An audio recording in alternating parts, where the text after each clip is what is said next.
Hello guys, আমি রূপসা চলে এসেছি তোমাদের সাথে নতুন একটি ব্লগ নিয়ে। আজকে আমি আর আমার বান্ধবী চলে গেছিলাম, যদিও এটা প্ল্যান একদমই ছিল না।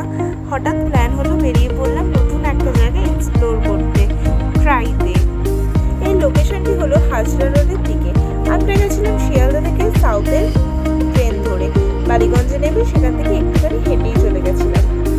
এখানে আর্ট গ্যালারিতে প্রতি মাসে ছবি চেঞ্জ হতেই থাকে, আর জায়গাটা ছিল খুব সুন্দর, সেটা তোমরা ভিডিওতে দেখতেই পাচ্ছ। তো আমি প্রত্যেকেই বলবো জায়গাটা প্রত্যেকে ভিজিট করে আসো, আর প্রবেশ মূল্য একদম ফ্রি। যারা তোমরা ছবি প্রেমী, তোমাদের তো অবশ্যই পছন্দ হবে জায়গাটা। ইভেন প্রত্যেকের আমার মনে হয় জায়গাটা খুব পছন্দ হবে। আমার পার্সোনালি রেকমেন্ডেশন হলো তোমরা জায়গাটা প্রত্যেকে ভিজিট করো, খুব সুন্দর। আর আমার মতো যারা ফটো তুলতে ভালোবাসো তাদের জন্য পারফেক্ট জায়গা এটা।